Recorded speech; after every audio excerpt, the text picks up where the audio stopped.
right, come on in. Let's get some questions going. Dawn Lawson, Ruby Laguna, Valessa Jones just says, hey, hi, I just love you. I just love you too, unconditionally. That's the beauty of this whole thing. Let's pull up the comments. So the reason I want to do this today is I just got off this week. I did something I've not done, which is a virtual meditation retreat that was hosted by Dr. Angelo DeLullo, who's been on our show. He wrote a book called Awake, It's Your Turn. You can find it on Amazon. I put a link to his website where the retreats, future retreats are listed, including the in-person one coming up in November in North Carolina. I think a lot of the housing is full for that one, but take a look, see what's going on. This is the 4th meditation retreat that I've done.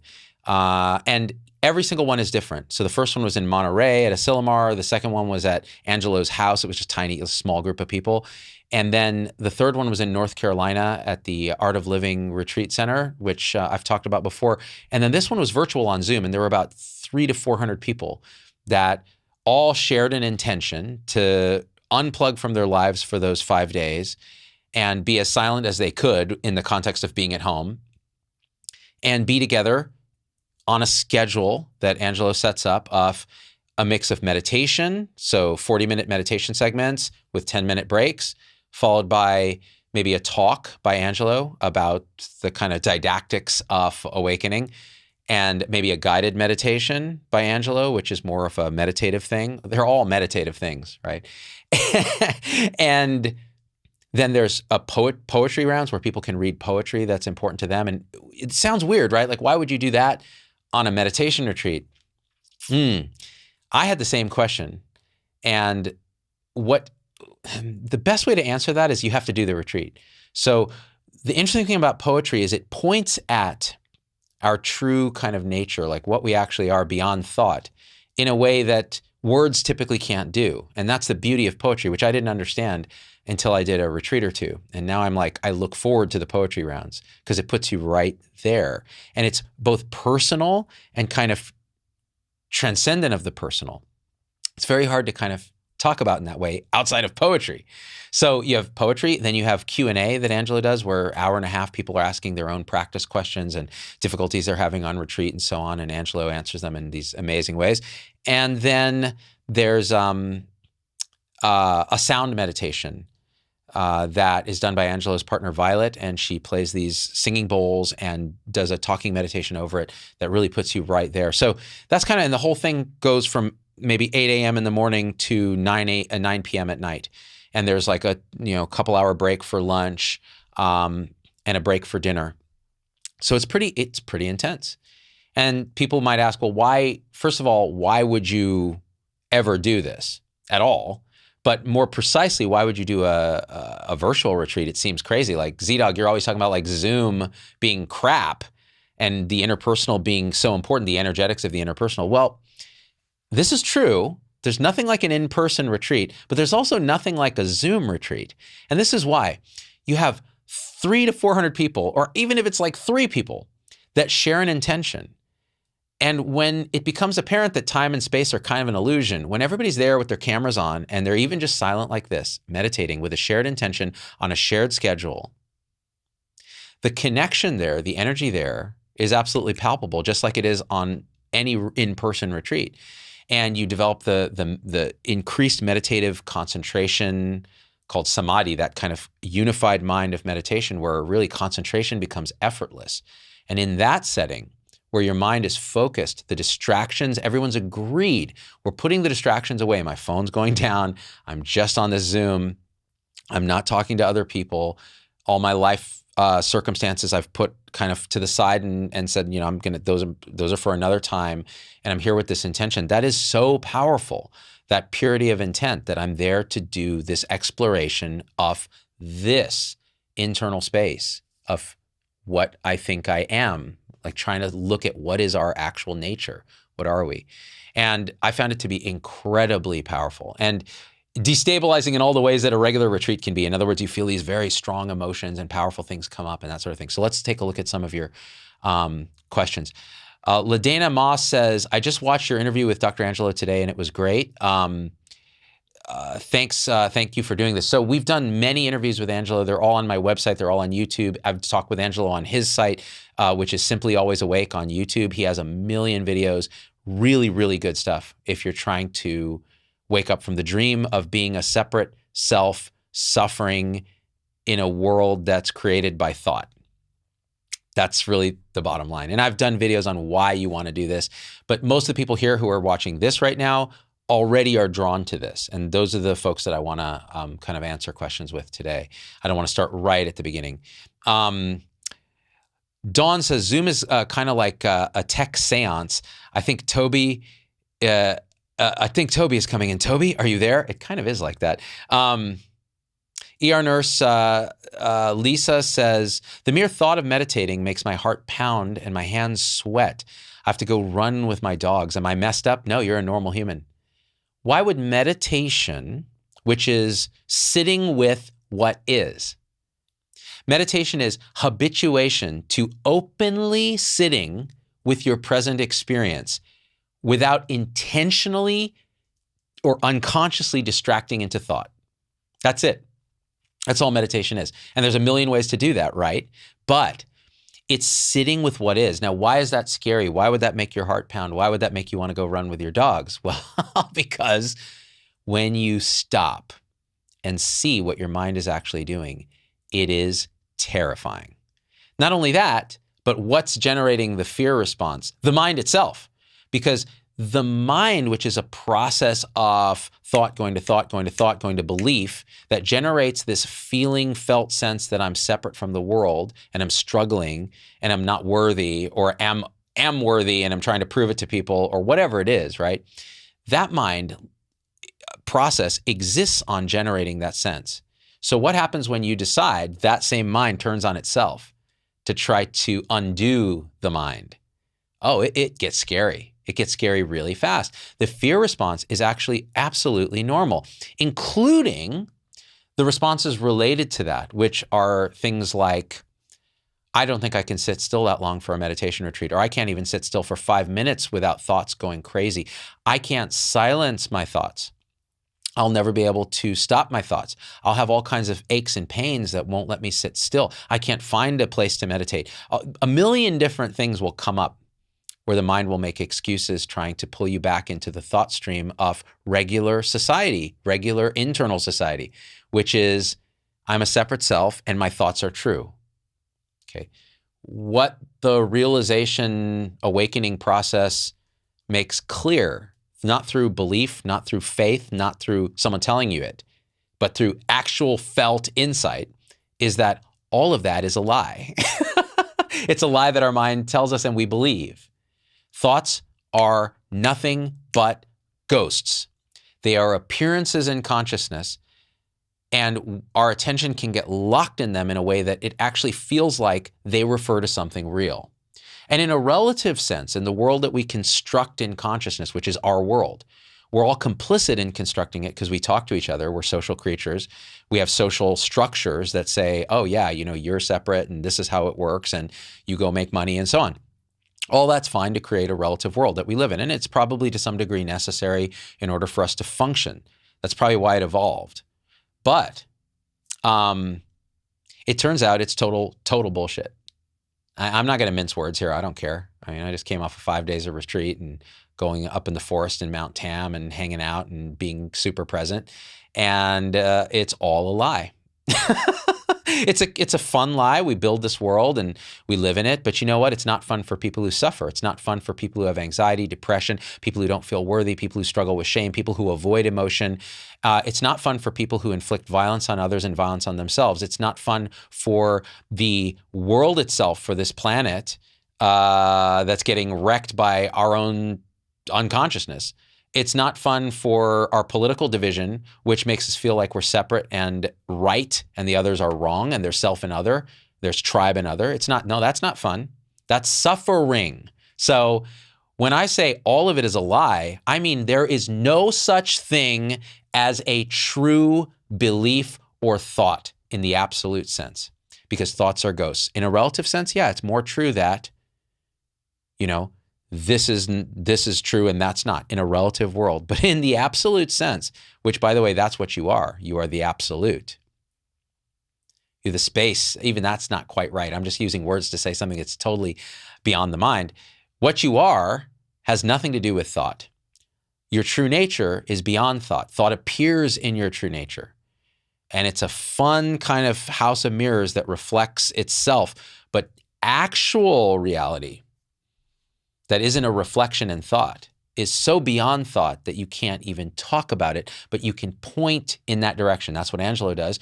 And when you meditate, you're opening. You're saying, I have a purity of intent. I'm opening myself. I'm willing to see what's here, even if it's completely beyond anything I could conceive of in the mind, beyond concept. I'm opening to that. And if you're open enough, this shift can happen where you see so clearly that you wake up from this dream. And then the real work begins. The work of, okay, now I have to enter back into the dream and incorporate all the things I've been avoiding by hiding in thought or hiding in belief. And that's called the shadow, because you don't see it. It's not conscious. You got to make it conscious. You work on the shadow, you incorporate this stuff, you wake up more and more and more until pretty soon self and other disappears, so that out there and this in here are not two. And then pretty soon self disappears, in that there was never a separate self ever to begin with. And that becomes innately realized. And then it's just everything happening perfectly. Equanimity, liberation, peace, and then in this relative world, perfect flow and perfect action, even when it seems imperfect.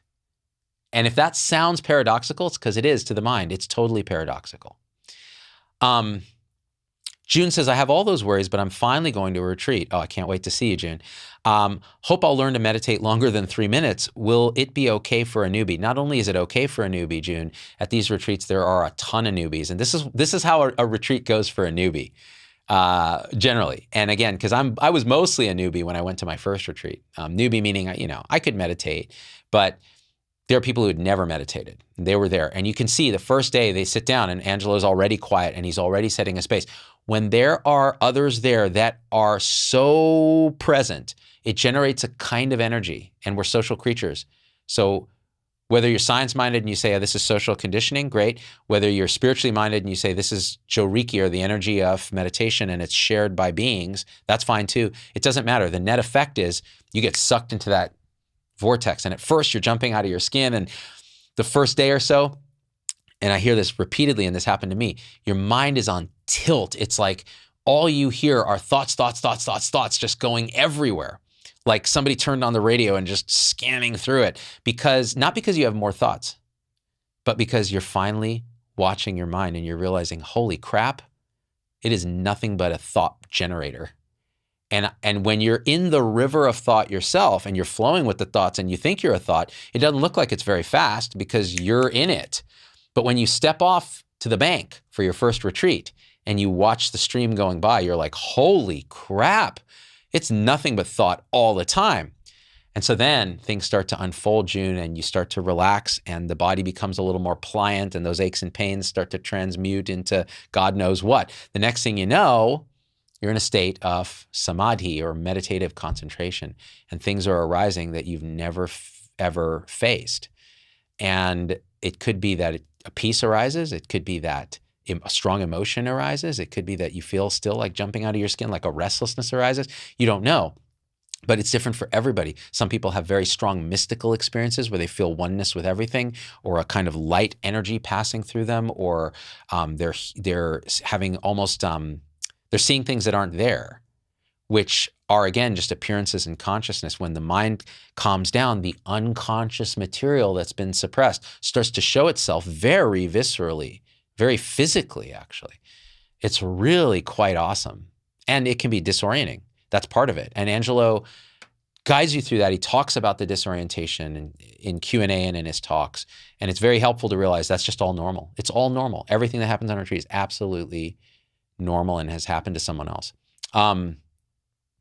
Risa, who was at our last retreat, Risa is my right-hand man at Z-Dog Industries here.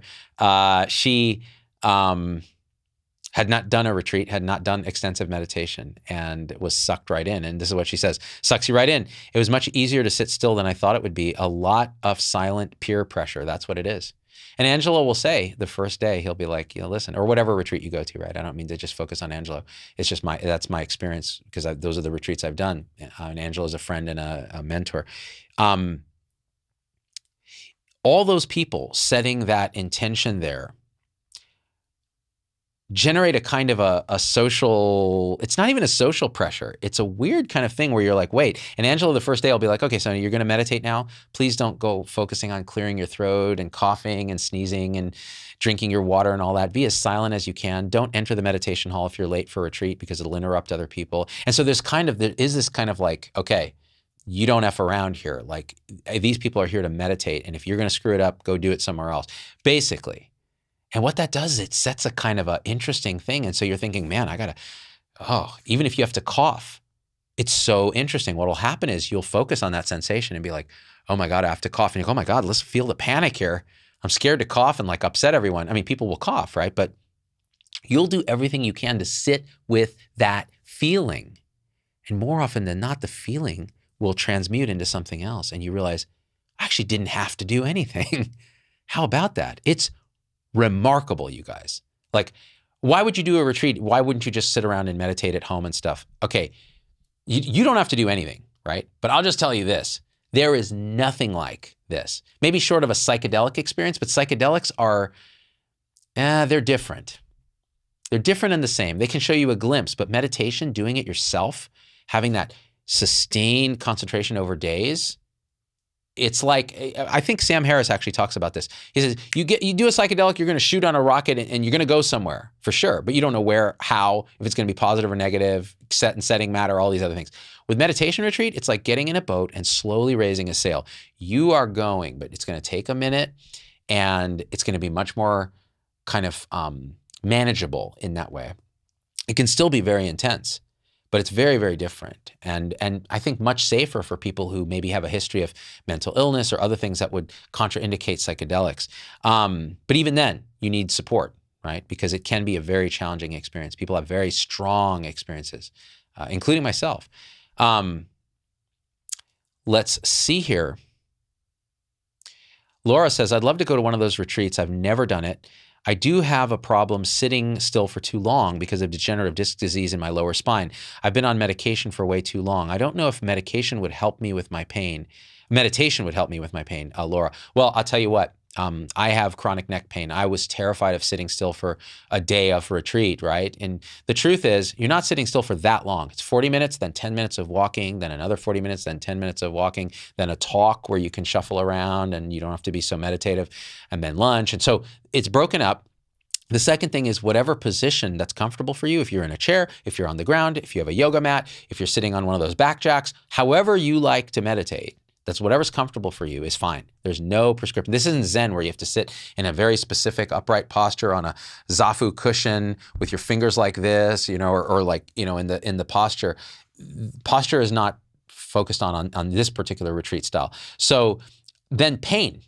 So pain is interesting because I had this neck pain.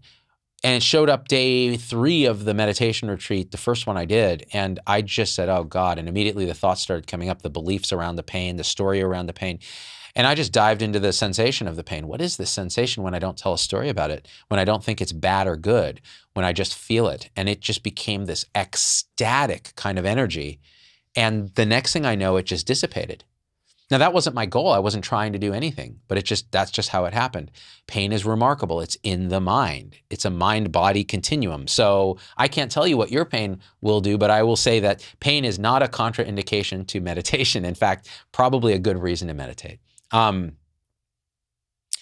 Let's see. Love Angelo DeLullo. He's such a great contemporary teacher, Linda Deacon. He's truly amazing. I mean, I say that with no reservation. He's not for everybody. Nobody is, right? And you don't get attached to a teacher or a guru. That's another kind of attachment. You use the tool and then you move to the next tool, right? So find what works for you. YouTube is a great source of these things, believe it or not. Let's see. Trying to find some comments here that are good. Katie says, kind of weird, first of all, that my husband's coming to retreat as well. But even last year, I was totally going into silent retreat. Then things were a bit off in my life, changes, etc. Now that's pretty settled. I'm not feeling as into it. So, Katie, I'll say this. You can't think about retreat and get any accurate understanding of what it is. This is pure intuition. This is pure, am I called to do this? And if you're not scared, you're probably not called enough. If you're, and what I feel in this comment is the mind kind of saying, there's this, and now there's this circumstance, and there's this, and I don't know if I'm as into it now. And this is what the mind does. My mind does this. I can't tell you, man.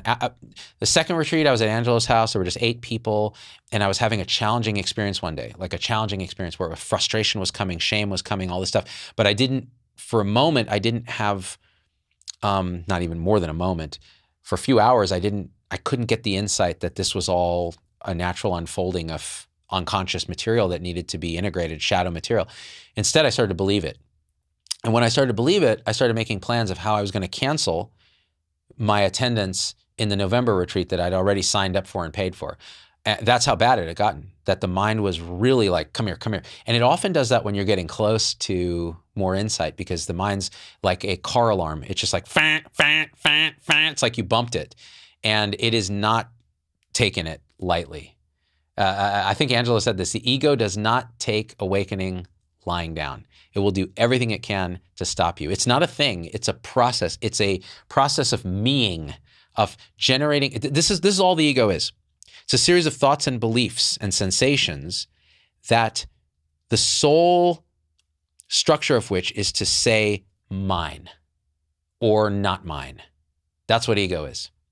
So when you have frustration, suddenly it's my frustration. And when you feel that my frustration, now I have a problem. I think this retreat is a waste of time. I'm frustrated. I'm going to cancel the other retreat. That's all that stuff. And then you sit with it, you sit with it, you sit with it. The next thing you know, it's something else, because all things will pass like that. And no thought has any true validity to it in the sense that we're talking about. In the absolute sense of what you are, it's all appearance. So that is what the mind will do. And so I'm glad I sat with it, because that November retreat was, and by the way, the rest of Angela's retreat was insane. I left that retreat, I went to the Denver airport, and I was so sort of settled in this unbound open awareness with minimal thought that there weren't even other human beings at the airport. It was just beautiful radiance everywhere. And I was all of it. That was the end of that retreat. And then, the mind comes back and you get in Southwest and you're stuck in this thing, and the mind starts coming back and telling stories. You're kind of pissed right now. You got stuck in the middle seat, and then you're like, oh, and that contraction happens, and that's how it goes. It's expansion. You see what's possible, and then the mind comes back and shows you what's preventing you from experiencing that flow of naturalness as part of your regular life all the time. And this is the journey. Is this deconditioning. It's a deconditioning of our years of conditioning to believe thoughts and beliefs and all of that were separate. Let's see. Where are we at? Carol says, what is the most powerful experience you've had during meditation? I'll say this. I've had many powerful experiences during meditation. Things like, and I'm going to say this in advance, none of that matters. They're all experiences. They're all just appearances in consciousness. The most powerful experience you can have is a non-experience of, oh, this is your true nature. And it's so simple, you almost overlook it. It's so natural, you can't believe it. And what it does when I touch into it is it makes me laugh, because here I am up in my head having experiences going, oh, I'm having this kundalini energy coming through my chest. I'm feeling infinite love. I'm melting into the floor. I am the wall, as much as I am myself. These are all meditative experiences. That's all great. So who's having that experience? Look for that. And when you look in your experience and you can't find the looker, And then you realize your true nature is completely empty of all that and yet full of everything, the entire world. And then you realize your whole life, all your stories, birth, death, everything was a story, always was, beautifully told, radiantly alive, and perfect. You just have to laugh. And I'll say, of all the experiences I have, that non-experience of that, of the true nature, is by far the most meaningful because it's the truth. Everything else is just an experience. This is the willingness to see the truth. Right now we believe the lie that our thoughts tell us. By the way, thoughts are innocent. There's nothing wrong with thought. There's nothing wrong with the relative manifestation of all this. It's all wonderful. What's wrong, if anything can be wrong? What's wrong is the generation of suffering for the apparent self that believes those things to be what they are. When that belief finally is seen through, then everything here is re-inhabited in a way that is a kind of a perpetual flow state where it's happening not in space and time perfectly to no one, and it fills you with unconditional love because just the mere act of being is an act of love and connection because it's all this happening perfectly. And all those words are wonky words, but you can't talk about it directly, so you talk with wonky words. That's why the poetry rounds are so good on retreat. Questions?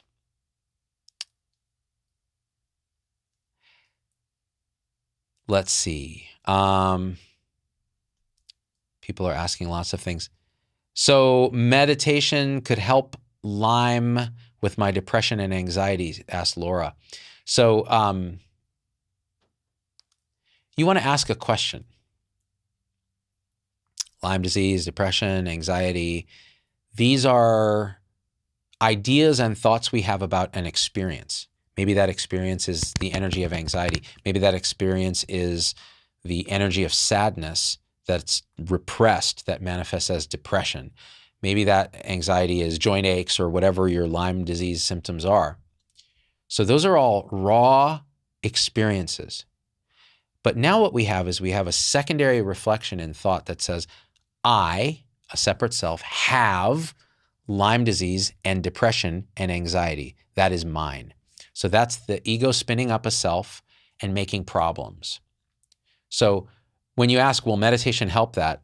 That's actually a question that is totally natural human question. Like, I need relief from this. And what I may tell you is when you meditate and actually have insight into the nature of your true self, your true nature, that question won't even make sense anymore. That's how free of that kind of suffering you might be. And you'll laugh. I mean, everybody's different, right? So everybody experiences that realization differently. But for me, you know, it manifests like, oh my God, I'm having so much frustration and doubt and I've got so much to do. And then I'll stop because I've practiced meditation where there's a pattern of reconditioning and deconditioning where I go, oh, wait, I'm believing thoughts again, aren't I? What are those thoughts? Okay, there they are. Okay, who's thinking them? Nobody. And then I look for the looker and I realize, oh, this is all appearing in vast potential. And the I that I thought I was is not right. It's just this. And then suddenly you start laughing going, I guess the joke was on me. The apparent me. And so, you know, that's the most directly I can answer your question. But if I'm going to be more mind identified, I'd say this. Yeah, meditation helps a lot of things, especially pain, anxiety, those things can often be helped. But, and this is something they don't tell you in the McMindfulness bullshit meditation communities that you'll find where, you know, they're getting it for work and they're like trying to help burn out and shut you up so that you'll continue to be a zombie in their machine in healthcare. They don't tell you that real, like insight-based sitting, looking for truth, you will be undefended against your darkest shit.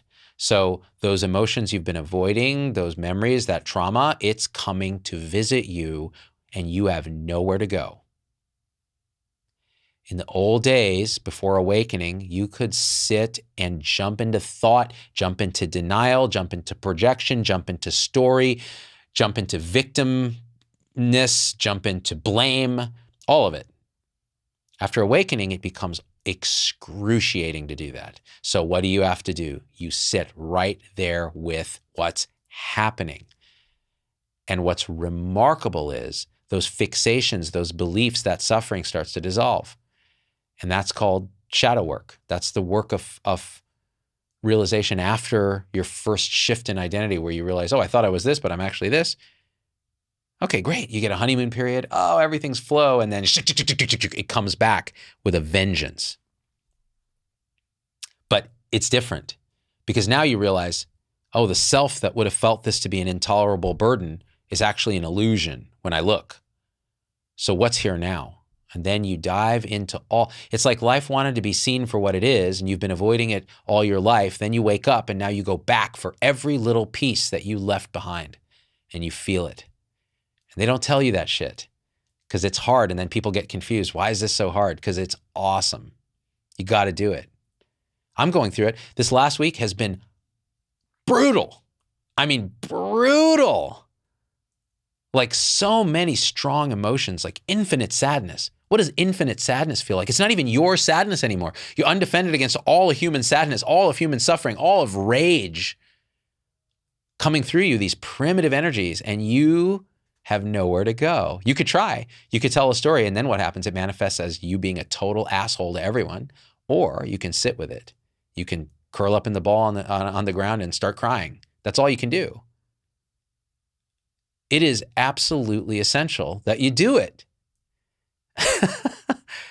Because the other side of that is indescribable.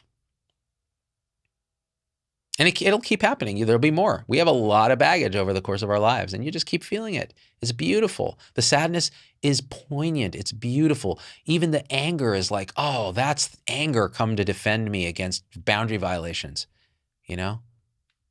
And then you be careful. You go, is that really anger, or is that me avoiding shame? By feeling angry, by making a story about it. Investigate my belief there. Am I angry really at this person, or am I ashamed because I don't feel like I've lived up to what I'm supposed to do, and I'm using anger to avoid feeling shame, which is a very difficult emotion to feel. We're taught to not look here from very young. You're a good boy, you're a bad boy, you're a good girl, you're a bad girl. Shame, shame, shame, shame, shame, shame. Conditioning. Ruby says, living with chronic pain and intense trauma became so much easier to heal from once I leaned into it deeper and deeper instead of running, releasing. You said it better than I could ever say it. That's it. Turn and shine a light on the shadow. They call it a shadow not because it's evil, not because it's dark, but because it's unseen. You've avoided it, and it's there eating at you, generating thoughts and beliefs that cause you to suffer. Come back. Look at it. Welcome it. Hold it like a baby. Your trauma, hold your trauma like a baby. It taught you something. It's there. It's part of you. It happened. It can't unhappen. And then you realize something remarkable. There's nothing to heal. You were never broken. How can this be broken? How can this be broken? Perfection can't ever be broken. What would it push and pull on when it's all one thing? All oneness. How do you push and pull? How is something better or worse when it's just this? It becomes impossible to talk about, but you can feel it, you can be it, you can realize it. That's truth. Simple mantra, what is true? Right now, that isn't a thought, that isn't a belief, what is absolutely true right now? You look there, look there, look there. Tizzy says, not sure what I would be able to do with such intense emotions. I find it more useful to think on emotion rather than let it drive me, especially anger, shame, sadness. I prefer to figure out emotions and see where they lead me towards action without letting them take me over. Okay, this is very important, Tizzy. So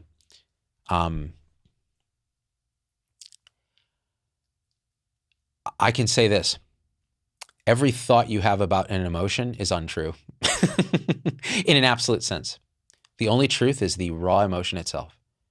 That's what's here now. If you really ask that same question I just asked, what is true, and you're feeling this rush of something, and you feel like, okay, maybe I'm going to label that sadness, okay, and then why is that sadness here? Let me figure that out. Let me sit and think about this. It's probably because of this thing that happened in the morning, and this and this and this, and then, okay, what can I do about it? Well, I guess I could do this. I could figure it out. I could do this in the future. Okay, everything that just happened is a lie. Why is it a lie? Because when you investigate, and I'm being very direct right now, right? So I'm saying things that maybe I wouldn't say if I was gently talking about this. What's true? This moment is happening. Did the past happen? In an abstract sense, you could say, yeah, but is it happening now? Is it true? Did that morning that triggered the sadness happen? Well, right now I can't find that morning. All I find is a thought. Okay. So what about the future, the sadness? I'm going to do something about it. Okay, it implies a few things are true, that there's an I, that something can be done, and that there's a future. Can you find any of that right here in this experience? Angela will always point you back to your current experience. Is there anything of that happening here? Okay, what is happening here? This weird sensation in my chest that I called sadness. Okay, sadness was a thought. I see that. Great. So what's this? It's this. Okay, what happens when I surrender to it entirely and just experience it? In fact, I welcome it. I say, sadness, you're welcome. Stay as long as you like. Be what you are. You're seen for what you are. I mean, maybe you do a little self-talk, a little internal parenting. That's more thought, but hey, it orients you to what is, then you dive into that energy and see what happens. Just give it a try. See what happens. If you find yourself running out and acting on it, ask again, is there a belief now associated with this? Am I telling myself stories about this that I go need to act? Can I find anything in my current experience that says I need to act beyond this energy, which maybe I feel is uncomfortable, but that's a thought. So let's go back to the energy. Do I need to act? What is true right now about this? Is there any need to do anything? So that's a practice I might recommend trying. And it's because it means you're not going to be jumping out of your, jumping out and reacting, but you may feel like jumping out of your skin. You may. That's another sensation. That's another emotion. That's another energy in the body.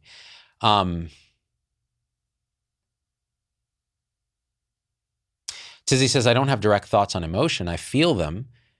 They then seek what they are, and from there, see how they want me to act or how they can inspire my action. My emotions are, that's all. I don't get too deep into them. They're temporary and ever fluctuating. That's exactly right. So I think we're saying the same thing, right? So the truth, though, is when an emotion comes, sometimes there's a very subtle tendency to avoid the emotion. And it's subtle and it happens instantly because the first reflection that happens when an emotion may come is the reflection in thought that says, I like this or I don't like this. And if it's I don't like this, sometimes there's an automatic cascade. And if we're not very conscious and aware, it happens when we don't even know it. And we're already trying to distract from the emotion by saying, you know what, this is something, it's nothing, it's not gonna. But what you're pointing at is exactly right, which is feel it and then you act spontaneously. The emotions are often guiding some kind of intuition about something, but often they're just there. They're just emotions. They're just what they are. And action is going to happen whether you're guided or not. It's just going to happen. That's the amazing thing that becomes real is like, oh my God, it's almost like the movie's been written and we're in a virtual reality just playing it out. And it feels like we have this sense of agency. But when you really look, it doesn't quite look like that. It isn't quite like that. So that's a wonderful comment. Tizzy, again, I like the way you're pointing. My sadness almost always stems from observed pain of others. That sadness I take and ask how I can positively affect or help others, the pain. That's wonderful. When I feel sadness, often it is triggered by somebody else's thing, like an empathic thing or a memory of something, like a memory can trigger this kind of sadness. And then when I stop thinking about it, I can just label it maybe sadness. Then I just feel the energy and it just becomes nothing but that sadness. And maybe you have a physiologic response. Maybe you cry or you shake or you clench or whatever it is. That's fine. But you're there with it. And on the other side of that is a kind of equanimity, a kind of peace, kind of spontaneity and flow. Laura says, I really want to sign up for a retreat now. Mission accomplished, right? So there'll be other virtual retreats. There'll be retreats in your area with other teachers. I love Angela's retreats because they're totally secular and they're very direct, and he's such a great teacher and he's a physician. There's a lot of people here are healthcare professionals. Ruby says, you mentioned poetry. I quote Rumi's, "This being human is a guest house. As much as I do, because it taught me how to honor each visitor, emotions, and it helps me literally every day." Rumi is one of the master poets of awakening, right? And that's why. That's why poetry is so beautiful. It's just really beautiful. One of my supporters, Lizette, sent me a beautiful book of poems called, I forget what it was, Poems on Mindfulness, Impermanence, and something else, I forget.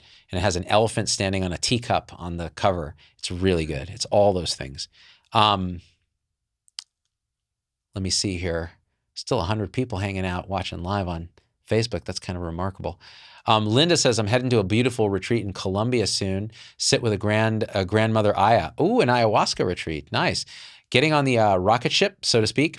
Meditation is such a beautiful tool to have, even in a plant medicine ceremony. In fact, it's necessary. I did an ayahuasca journey some years ago now, pre-pandemic. And if I hadn't had my meditative practice, it would have been extremely challenging, meaning I would have had a very bad time, because there was the vomiting, there was the excruciating epigastric pain. This was just a particular thing that was going on that day. And then there were the difficult emotions. And because I had the meditative practice, I would just bring it back to gratitude anytime something was, and bring it back to surrender to what the medicine was showing. And then what I was shown was just my daughters and my parents and my wife, and the love and the feeling of connection, and, asking this medicine like, hey, what should I be doing with my life? And so on. This was 2019, should I still be doing Z-Dog? I feel so inauthentic now. This was like just pre-COVID. And the medicine was just saying, stop. That's not the question you're really asking. Here's what you need to be seen, which is what actually is here, what matters, this infinite unconditional love for those around you. And if you get that right, everything else just kind of clicks in. Yeah. If I hadn't had the meditative experience, even back then, that would have been very difficult. And when I was younger in college and stuff, trying psychedelics, it was a mix of like ecstatic, like fun, recreational, whoa, mind opened, blown, wow, consciousness is crazy, and the most horrific, ego twisting nightmare of bad trip. Because you're pushing and pulling on the experience. You're chasing these like, and you're running from the negative experience, instead of just letting the experience guide you. What is. So I'm very excited that you're talking to Mama Aya. She is a beautiful teacher. It's that kind of plant consciousness. That's what it feels like. Compassion lets our perfection shine through, Carol. Actually, I would say it's a two-way street. Compassion is our perfection shining through, because it realizes that everything is perfect. And so the compassion is the radical acceptance of other as self. That's what it is.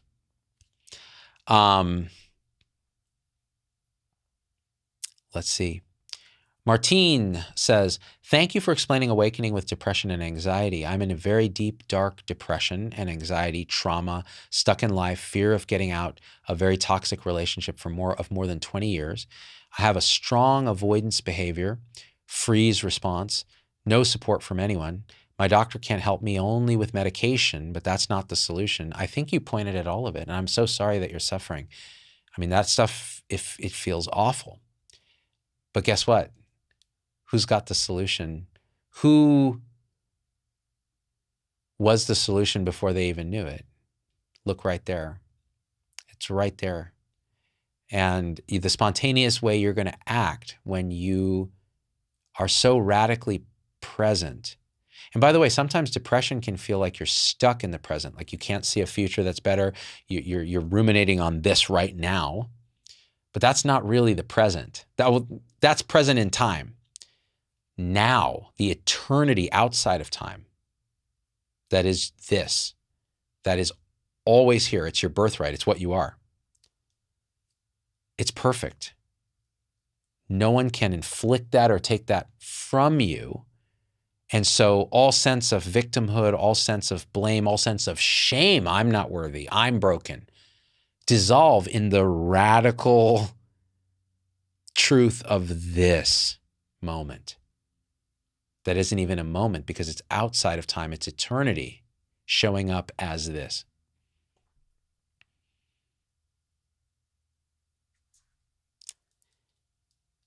What a great question. Carol, have you found that meditation makes you less reactive? Oh, let's go into this. Okay. Over-the-counter meditation before awakening can make you less reactive because you learn to watch your thoughts and then go, okay, there's a thought. Oh, I'm angry. Okay, anger. Okay, normally I would just act. I'm going to take a break here. I'm going to take a little step, and I'm going to do something wiser. Or I'm going to just calm the mind so that I'm not so lost in thought all the time, so that a little more peace can come through, so that I'm less reactive because there's a little more peace happening. I'm not so kind of stressed all the time. And so because I'm a little calmer, I'm less reactive. This is my take on it, all right? Having been through all this. And that can happen early in meditation. Then you have awakening. And awakening is this shift where you see quite clearly, and it happens a billion different ways and at different degrees and so on. You see quite clearly that you thought you were this self, and you aren't this self. You are this self of all of consciousness, more or less. And even that's a wonky way of saying it. And it's a huge relief and a huge shift in identity and so on. And in that state, there's no reactivity because everything is perfect. Everything is flow state. Everything is this showing up as itself, right? But then, remember I said the ego doesn't take awakening lightly lying down. It comes back. It has to, because all that conditioning, a life of conditioning is now there. It hasn't gone anywhere. You've just had an insight. And now you can't hide from it in thought anymore. You can't hide from it as easily. So what ends up happening? You can actually become more reactive. You can feel more reactive. You feel volatile because suddenly anger will arise and you're like, where the hell did this come from? And it's so strong. And it's hard to tell stories about it. And you might be grumpy and frustrated and irritable and you don't even know why. And you're like, fuck, this meditation was supposed to fix this. Guys who are in my supporter tribe have seen this happen to me. I've come and I told stories of, just losing my shit at a intersection, flipping people the bird and stuff after having a profound meditative experience earlier in the day where it was just all emptiness. And then later that day, oh, you emptied out the mind. You saw your true nature. That's great. Here's your unconscious now, filling it in with all the shit you haven't felt because you're scared to feel it because you're telling stories about it while you were asleep. Well, now it's there. And so if you know that, you do that work. You sit with those feelings. You don't judge yourself, but you also don't act out. You don't go and act out on these things. So yeah, you can get more reactive and then you start working on the reactivity directly from this place of consciousness where you're like, okay, I'm actually this. And this is how you work on that. There's many ways. Angelo has great videos on this and the fetters. He calls them the fetters. In Buddhism, it's a term like the fetter of, reactivity, believing that you're a separate self that needs to react. So what do? You can actually sit in meditation and bring up the memory. This is a practice. Bring up the memory of something that triggers you in that way, that triggers that emotional volatility and that you go and do something stupid. You bring it up and you go, okay, the first thing you do is you feel the emotion that arises when you bring up the memory. And then you ask the inquiry in that moment. Okay, there's this emotion. Does it feel good? The answer is no. Okay. Is there anything I need to do about it? Do I need to think about it? Do I need to tell a story about it? Do I need to get up and go punch someone? No, I actually don't. In this moment, I don't. Can I sit with this incredibly uncomfortable feeling and just sit with it And that's what you do. And you do it again and again and again with different situations, with that situation, until the reactivity suddenly starts to dissolve. You still feel the emotion. Like someone triggers you, you feel the emotion, but you go, oh yeah, nothing to do, nothing, yeah, and it's gone. That's it. So that's a long answer to your question, will meditation make me less reactive? The answer is ultimately yes, but you got to go on the journey. Jean says, I was wondering why I've become so reactive and it didn't make sense. Aha, thanks, ED. No one tells you this except Angelo. Angelo will say this. And I used to ask him, like, I'd be like, yeah, man, I had this crazy road rage at this stop sign after meditating like 5 hours one day, like a mini retreat for myself. Like, what's going on, dude? Why even meditate? And he's like, and he explained it to me. And the first thing he said was, listen, there's no you to blame here, but it is important to be aware that these things will happen and that you need to be very cognizant that you can be quite volatile and quickly. And what happened was, actually, after I kind of lost my temper at the stop sign, I drove off and I felt it. I felt all of it just drain out instantly. And I was like, oh. But the problem was, it was a kind of a cascade. Then I got home and I felt all of a sudden shame came to visit. It was like, oh God, you lost your temper and flipped this old guy the bird at a stop sign. Yeah, you were in the right, but who cares? He's old, and who cares anyways? What's wrong with you? I thought you were a meditator. I thought you were awake. What's going on? All the shame. And then you're like, oh, I feel so ashamed. It's crazy. It's awesome. Just feel it all. Go through it. It's being human. We're alive, and that's enough. As my friend Gary says, we are alive, and that's enough. Gary, if you're watching, shout out to you, brother. Tizzy says, I think my most volatile emotion isn't anger, but frustration. That's the one that usually gets me when pushed enough on it. Getting better with age, probably because I got a few fucks to give with each year. But yeah, just frustration. That's my demon. So Tizzy, one question on frustration, which I feel a lot too. There's a couple of issues around a frustration. One of them is there's a restlessness that happens. That's a pure energy, especially in more advanced realization. And that restlessness can make it feel like we need to do something and that there's time as a real thing. And then the frustration happens when it's like, this thing that's supposed to happen isn't happening. And so you got to question every piece of that belief. Wait, what's supposed to happen? Everything's perfect. Everything happens as it is. It's not like you can change it in this moment. You can't. You act spontaneously, but nothing's happening now except for this sensation of frustration. And then you start to question those beliefs and you dive right into the frustration. And be careful, because if you really feel into the frustration, is it frustration, or can it be further deconstructed to realize, oh, I was feeling frustration so that I wouldn't feel anger, or I wouldn't feel shame, or I wouldn't feel grief, or I wouldn't feel whatever it is, right? Some more primary emotion. Yeah, frustration meets me everywhere I go. I get really frustrated. During the Q&As, during the retreat, I was super frustrated, like super triggered. Just because I'm impatient, I'm like, yeah. You know, like just super triggered. And that's just how it is. And then you sit with it and you realize, oh, this is what the mind's doing and this is how we are. And so let me see, is there any belief here that I'm holding on to that's perpetuating this frustration? And that can help tremendously, actually, to kind of resolve some of it.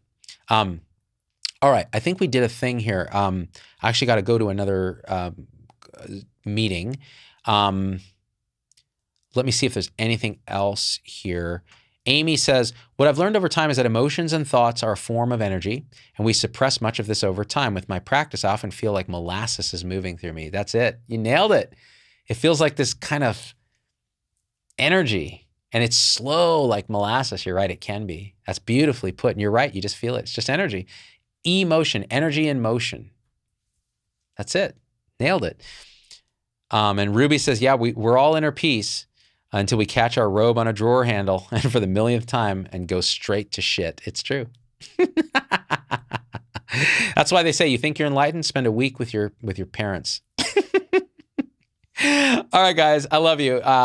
We'll do more of this, whether you guys like it or not, because it's part of my journey. It's how I process a lot of this, is by sitting with it with you guys in this sacred space, the live space, the re-recorded space, whatever it is. We're together, and we can't but be together. So let me see. I'm going to try to end this thing by, and not screw it up, because Facebook is weird. So I'm going to step out of camera, and as soon as I see myself stepping on a camera, because there's a lag, I'm going to end this. So I love you guys, and we are, oh, please share this. Please subscribe on YouTube if you haven't. I really want to focus on a lot of YouTube stuff because it's kind of evergreen. And hit the little notification bell. And if you want to join our supporter tribe, where we go into these live shows like very often, zdogmd.com/supporters on your favorite platform, YouTube, Facebook, locals. All right, guys, I love you, and we are out. Peace.